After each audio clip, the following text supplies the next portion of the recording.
Good afternoon, race fans, and welcome here as we get set for qualifying for race number 11 of the season of the NCAA Duracell Cup Series. We're only 3 venues away before we're going to be having the midway point of the regular season all-star race weekend, and obviously for these drivers here, their goal is clear. That is to make it into as many main event races as possible, and one of those drivers, Chris Dollerton, has been able to go to victory lane this season. He's now got 6 starts in chartered events. If he can go to at least finish up inside the top 6 here today, he will be up to 7, and his win at Manassas would count towards a spot in the playoffs. This is also Chris Dollerton's home track here today at the Texas Motor Speedway. It's going to be a shootout here in Texas. That only seems fitting given the Old West's history here in this large southern state, but Chris Dollerton is going to have to work his way from the back to the front in 17 laps. 51 laps in the charter event, but only 17 laps here for these drivers to try and qualify their way in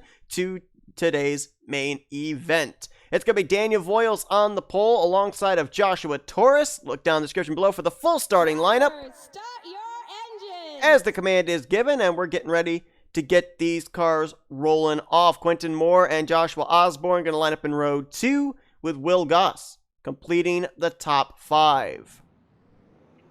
Speeds are going to be high here today. If you remember back to our only other D-shaped mile-and-a-half race so far this season, Atlanta, these drivers were 3 wide, 4 wide for a brief moment. Now here at Texas Motor Speedway, obviously you can see there is that repaved version, and so the inside line, usually the preferred line going through 1 and 2. However, there's been some PJ1 put up into the upper groove, so we'll see if drivers can utilize that to their advantage, especially here in 1 and 2. Fully expect to see them double wide and 3 wide over in 3 and 4.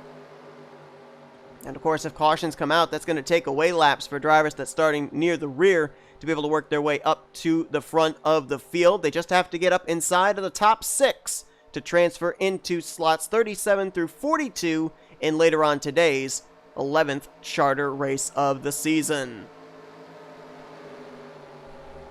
So what kind of a race are we in for? Will we be clean and green these 17 laps? Will it be a wreckfest? Will it be a race of survival? It will definitely give us an idea of what to expect when 42 cars take to the track for 51 laps later on today, as Daniel Voyles' Ford and J Taurus' Camry lead us down, and the non-charter event here today at Texas Motor Speedway is green. Let's roll.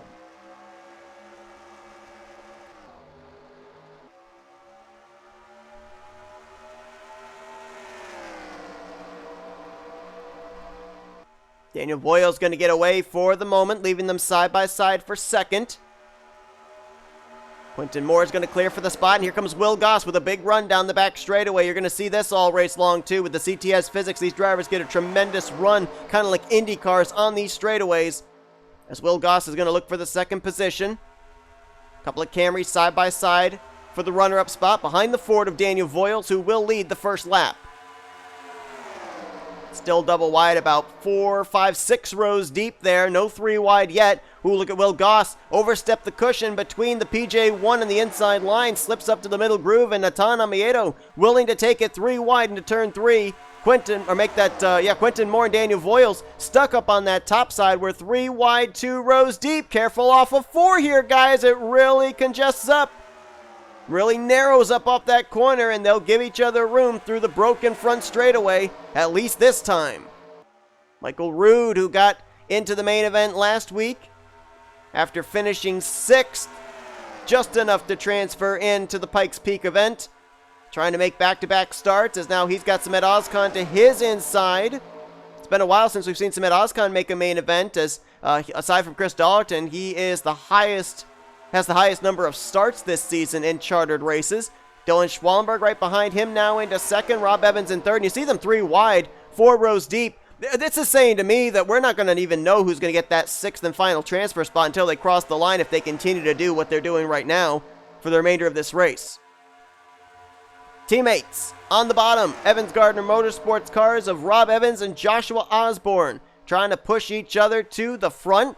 There's our winner, or our runner-up finisher, I should say, from both the non-charter and charter races a couple of weeks ago at Michigan, R.J. Bishop, looking for some redemption. Ooh, Michael Wayne Robinson got awfully squirrely there.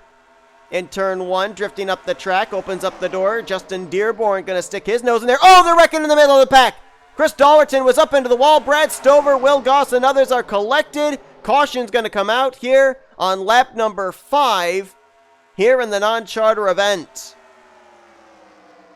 Looks like they did give each other a lot of room down the back straightaway there. Chris Dollerton got up into somebody, and then the track just was blockaded up from the middle of the pack towards the rear of the field. Brad Stover, I know, was involved. He was sandwiched into the outside wall. Will Goss has got damage there in the 20, and I know Chris Dollerton, you really couldn't see it, but I'm pretty certain if we looked at a certain camera angle here, we would see he has right side damage. Watch as he comes by our camera view. Well, actually, no. Wow, I'm shocked. Because he squeezed Brad Stover up into the wall. I would have thought he'd have some damage. Did we really only have 2 drivers leave that incident with damage? If we did, that is a miracle. Especially going into a corner. Joshua Osborne is going to be the leader when we go back green. Nobody will be coming to pit road. They can easily make these 17 laps on 1 tank of fuel. Some drivers towards the back of the pack might come down pit road, get some damage repaired. Let's go back and see what happened there on the back straightaway. First caution of the day here on lap number 5 at Texas. Well, here might be the reason. I thought they were only 3 wide. Nope, they were 4 wide. Chris Dollerton on the bottom, Brad Stover in the middle, Will Goss just above him, and N Amoedo rim riding on the top side. And it kind of looked like maybe Brad Stover would get enough of a run that he would clear Will Goss by the time they got to the exit of turn 2, but Will was still there to the right rear quarter panel, and I don't think Chris Dollerton realized that he was on the bottom 4 wide. He's going to move up the track, trying to get a better entry into turn 3. Gets hooked by Brad Stover. A couple of other drivers that got some pieces of that. Arthur Xavier in the 24, Michael Roode in the 00. Looks like N Amoedo got some pretty good damage as well. Daniel Voyles in the 63, our pole sitter, might have gotten a piece as well. And only 1 driver was left facing the wrong way in the area of the incident. That was the 80 of Brad Stover. And Stover able to refire the car. Did not bring the car to pit road. So that's kind of interesting. He was dead last, so why not come down, get that car repaired, have it up to full speed here, just in case something happens in the closing stages where you can capitalize and get a top 6, but decided not to come down pit road. So maybe one of the more tamer wrecks we're going to see all weekend here at Texas. Puts us under the caution for the first time here in the non-charter race at Texas Motor Speedway. Let's go back for the restart.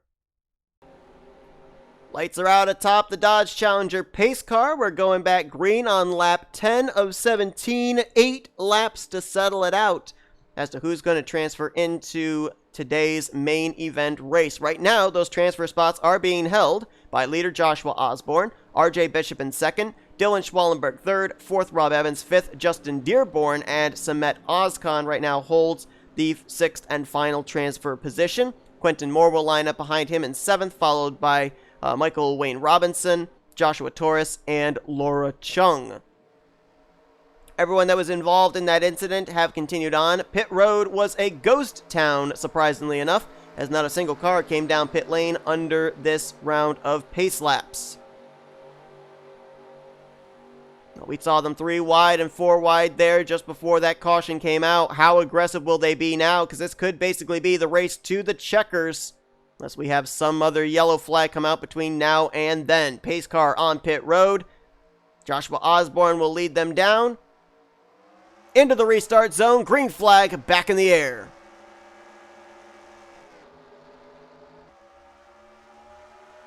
Couple of cars peeking out going into turn 1. Dylan Schwallenberg for 2nd. Further back, Joshua Taurus was looking to the inside of Michael Wayne Robinson for 8th.